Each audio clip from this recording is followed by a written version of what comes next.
नमस्कार, मैं हूं आपके साथ अनुष्का और आप देख रहे हैं एमपी फर्स्ट न्यूज। नए साल में उज्जैन धार्मिक नगरी में लाखों की संख्या में श्रद्धालु आने की संभावना है। नया साल शुरू होने से पहले कलेक्टर नीरज कुमार सिंह ने आज सुबह काल भैरव मंदिर का निरीक्षण किया।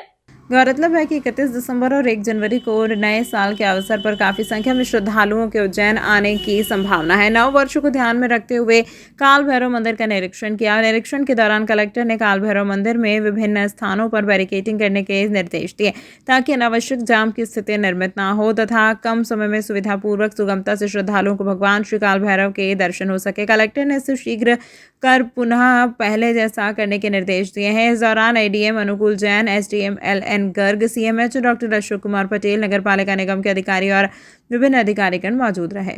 कोठी पैलेस स्थित संकुल भवन पर प्रमुख पेंशनर्स एसोसिएशन द्वारा प्रदर्शन कर 2 सूत्री मांगों को लेकर मुख्य सचिव के नाम ज्ञापन दिया गया।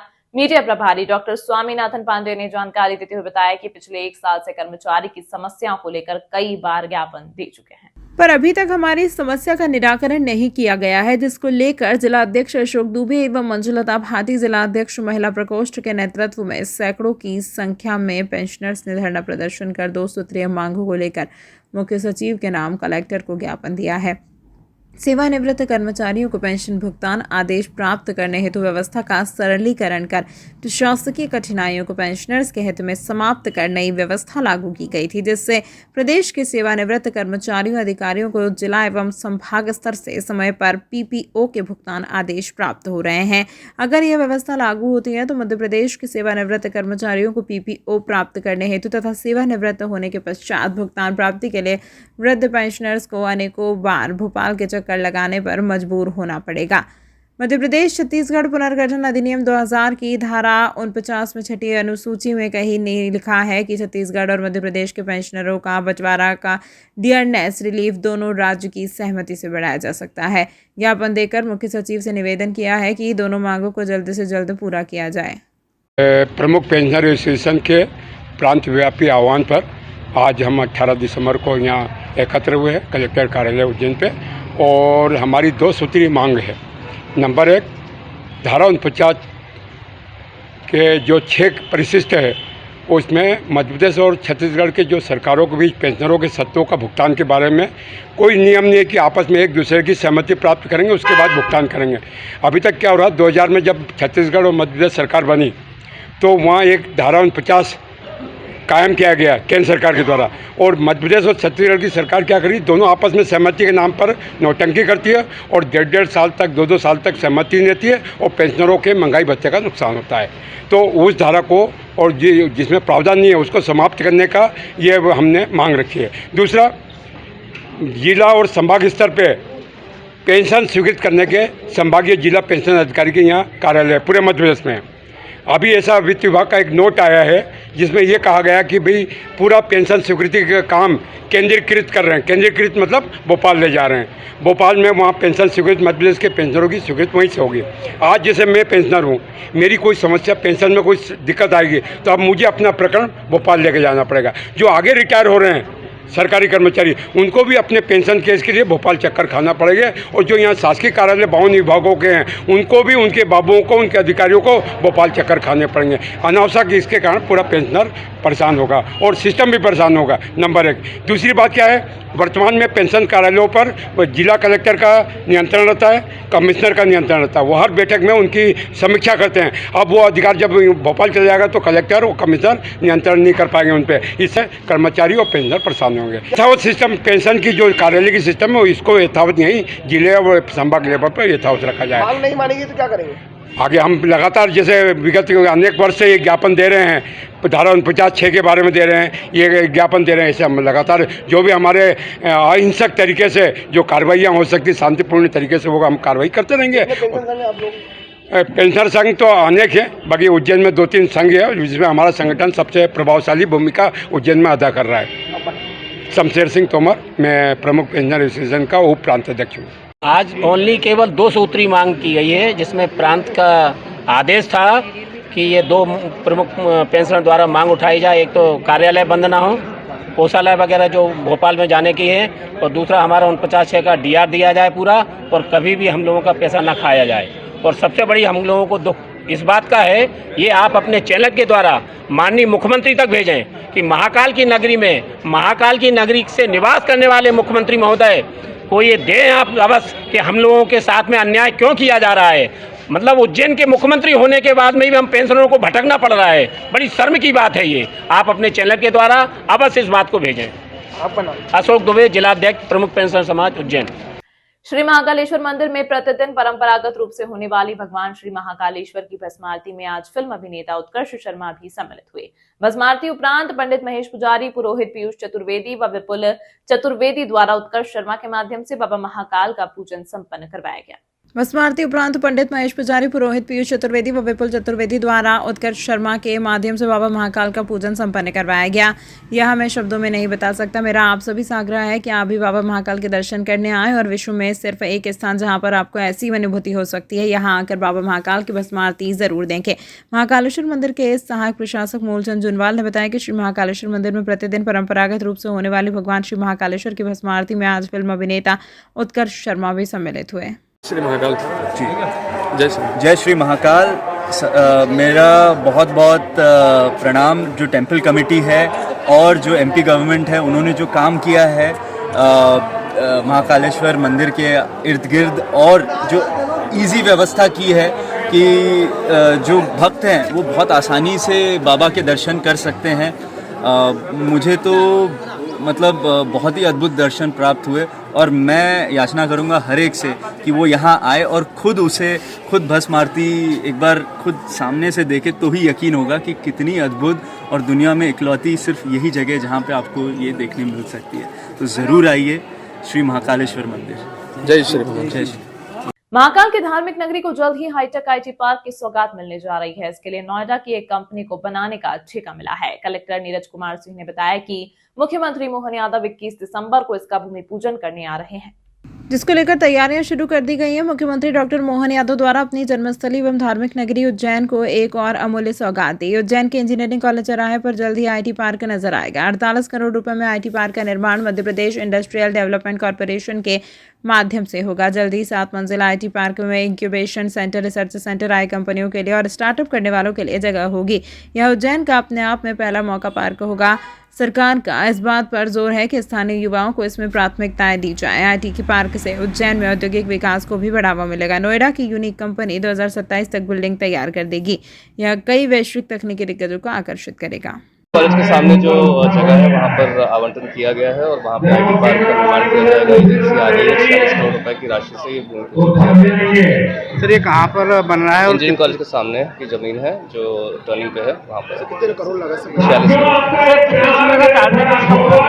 अभी भूमि पूजन हो जाएगा, उसके पश्चात।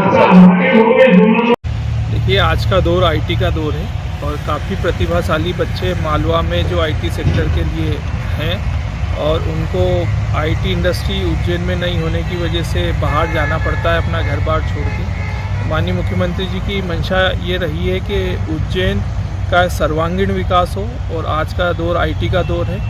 तो आईटी इंडस्ट्री उज्जैन में आएगी तो निश्चित ही उज्जैन को एक नई ऊंचाइयां मिलेगी, यहाँ के आर्थिक विकास को नई ऊंचाइयां मिलेगी।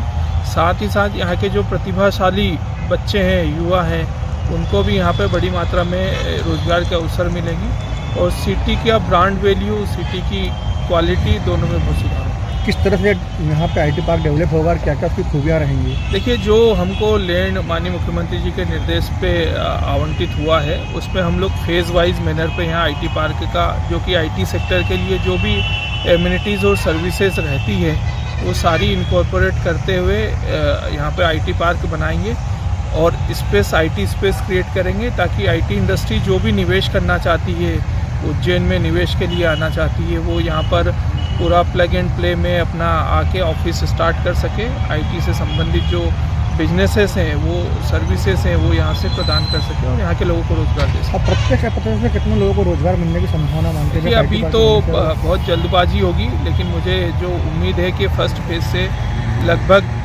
1000 से 2000 लोगों को यहाँ पे रोजगार।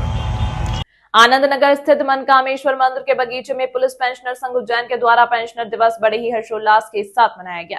कार्यक्रम शुरू करने से पहले संगठन के अध्यक्ष एवं सभी उपस्थित अतिथियों ने पेंशनर के जनक श्री DS नकारा जी के छायाचित्र पर माल्य अर्पण किया, जिसके बाद सभी सदस्यों ने पुष्प अर्पित कर पेंशन दिवस मनाया। कार्यक्रम में पुलिस पेंशनर संघ के सदस्यों ने अपने अपने विचार व्यक्त किए। कार्यक्रम का संचालन उपेंद्र सिंह सेंगर ने किया। अंत में आभार राम नरेश यादव ने माना।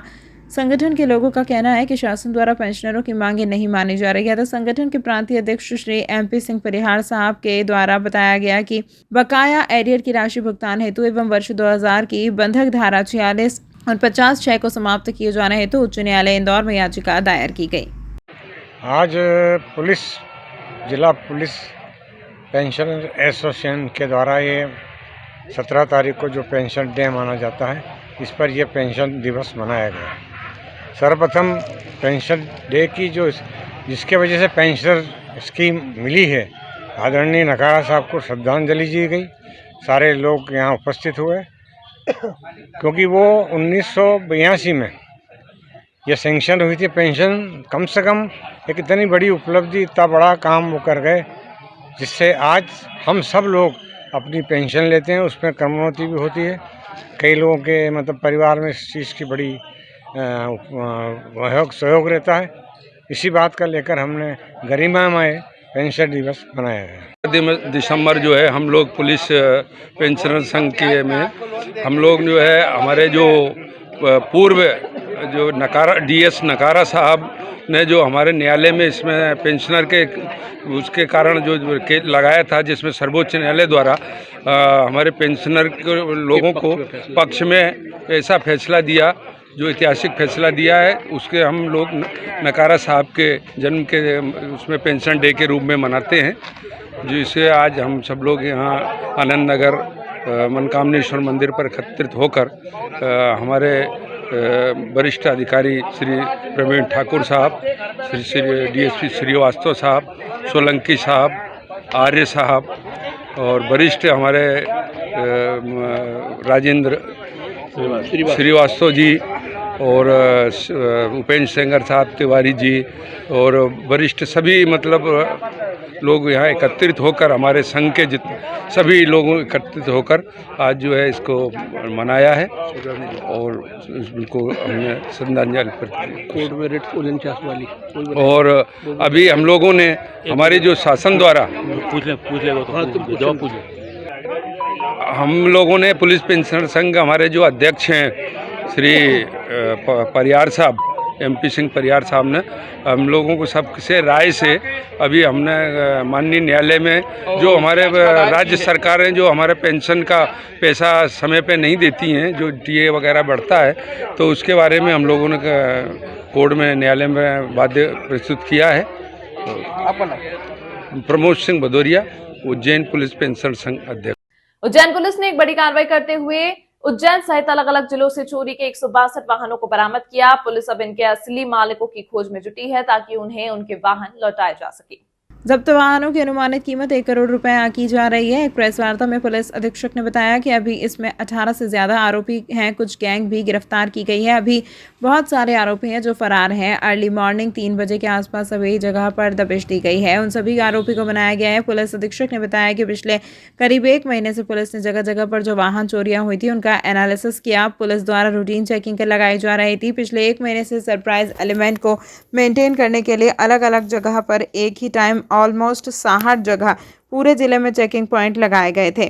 उसमें हमने चोरी के जो वाहन हैं उन सभी को जब्त करने का प्रयास किया। जो लोग वाहन चेकिंग में चोरी के वाहन को छोड़कर भागे हैं उनको भी हमने 25 पुलिस एक्ट में अरेस्ट किया है। हमारा प्रयास है कि उनके राइटफुल ऑनर्स जो हैं इसको आइडेंटिफाई कर सकें, जिससे हम यह सभी वाहन उनके सुपुर्द कर सकें।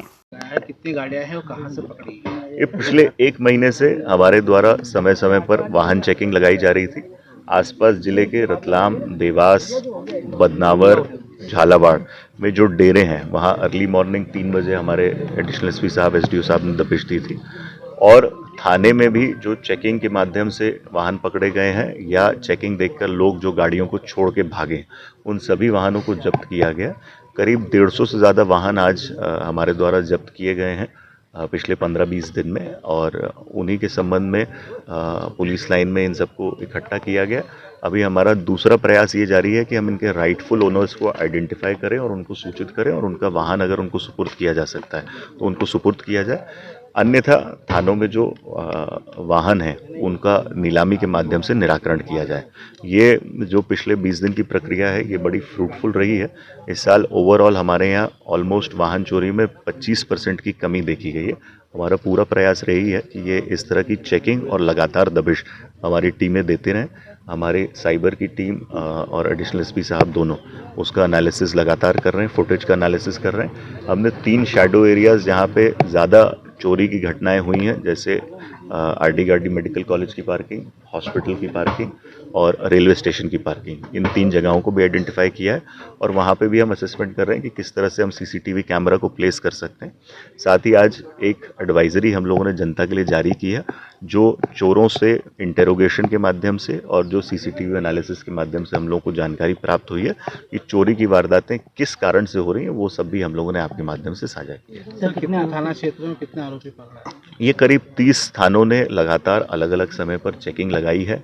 कुछ ने क्रॉस पेट्रोलिंग भी की है। कुछ जगह पर जो दबिश है वो जॉइंट अनुभाग स्तर पे या एडिशनल एसपी साहब के लेवल पे वो की है। इसमें पूरे 300 थानों ने अपना इंडिविजुअल कंट्रीब्यूशन किया है, मेहनत की है और सभी ने इसमें वाहन जब्त किए हैं। करीब 18 से ज़्यादा आरोपियों को अलग अलग समय में पिछले 15-20 दिनों में पकड़ा गया और उनके अकम्प्लिस और उनकी हिस्ट्री शीट्स बनाई जा रही हैं, जिसके माध्यम से जानकारी एकत्र की जा रही है। उज्जैन में युवा एंटरप्रेन्योर्स फोरम समिट 2024 का आयोजन होने जा रहा है, जिसमें नए भारत के निर्माण में युवाओं की भूमिका पर फोकस रहेगा। इस आयोजन में मुख्यमंत्री डॉक्टर मोहन यादव भी शामिल होंगे। समिट में प्रदेश भर से प्रख्यात उद्योगपति, शिक्षाविद, शासकीय प्रतिनिधि उपस्थित रहेंगे। प्रेस कॉन्फ्रेंस में आकाश माहेश्वरी और दिलीप परियाणी ने बताया कि इस समिट का मुख्य उद्देश्य नए भारत के निर्माण में युवाओं की भूमिका पर फोकस करना है। इसमें प्रेरक वक्ता सत्र, स्टार्टअप प्रदर्शनियां, पैनल चर्चाएं और नेतृत्व कार्यशालाओं का आयोजन किया जाएगा। समिट के पहले दिन मध्य प्रदेश में मुख्यमंत्री डॉक्टर मोहन यादव, मध्य प्रदेश राज्य पर्यटन निगम के डायरेक्टर एलैया राजा टी, सांसद अनिल फिरोजिया और बड़ी संख्या में उद्योगपति उपस्थित रहेंगे। इस समिट में फार्मास्यूटिकल, हाइब्रिड बिल्डिंग और कॉस्मेटिकल्स, फार्मा उद्योग, मध्य प्रदेश में फार्मा निर्माण की पुष्टि, प्रश्नोत्तरी, YEF के साथ ही जैव प्रबंधन, अपशिष्ट प्रबंधन, नवीकरणीय ऊर्जा और MSME नीतियों पर कई वरिष्ठ अपने विचार रखेंगे। इस समिट के माध्यम से युवाओं को उद्योग जगत में आगे बढ़ने का मौका मिलेगा और वे अपने विचारों को साझा कर सकेंगे। जी, सभी को नमस्कार। मेरा नाम आदित्य शास्त्री है। यंग एंटरप्रेन्योर्स फोरम की हमने शुरुआत 2021 में एक छोटे से समूह से की, जो आज ये समूह 80 लोगों का समूह बन गया है। इस फोरम के माध्यम से ही हम हमारा एक फ्लैगशिप इवेंट है यंग एंटरप्रेन्योर्स समिट, उसका आयोजन 21-22 दिसंबर को अंजुश्री में करने जा रहे हैं। इस इवेंट का मुख्यतः उद्देश्य जो है आज के युवाओं के अंदर उद्यमिता को बढ़ावा देना, कैसे हम अलग अलग स्पीकर से उनकी जर्नी को सुने, उनसे प्रेरणा लें और हम खुद भी उद्यमिता का क्षेत्र में आए, ऐसा बढ़ावा, ऐसे इस उद्देश्य के साथ ये समिट हम लोग करने जा रहे हैं। इस समिट के में हमारे मुख्यमंत्री जी माननीय डॉक्टर मोहन यादव जी रहने वाले, वो अपॉर्चुनिटीज़ इन मध्य प्रदेश पे बात करेंगे कि कैसे एक ग्लोबल लेवल पर उज्जैन का विकास, मध्य प्रदेश का विकास और भारत के विकास में कैसे हम लोग हमारा योगदान दे सकते हैं। हमारे माननीय MSME मिनिस्टर श्री चेतन कश्यप जी रहने वाले हैं। वो MSME जो कि एक बैकबोन है हमारी आज पूरी अर्थव्यवस्था का, उनमें क्या क्या पॉलिसीज़ आई हैं, क्या क्या पॉलिसीज़ में चेंजेस आए हैं, उसके बारे में वो बात करने वाले हैं। एलैया राजा जी आजकल हमारे टूरिज़्म के प्रिंसिपल सेक्रेटरी भी हैं, वो आने वाले हैं। वो बात करेंगे कि कैसे एक अपॉर्चुनिटी क्रिएट हुई है उज्जैन में इन चीज़ों के बारे में लेके। तो इस पर्टिकुलर चीज़ को अगर आप देखें तो हमारे क्षेत्र, हमारे उज्जैन में ही काफ़ी उद्यमिता के अवसर हैं।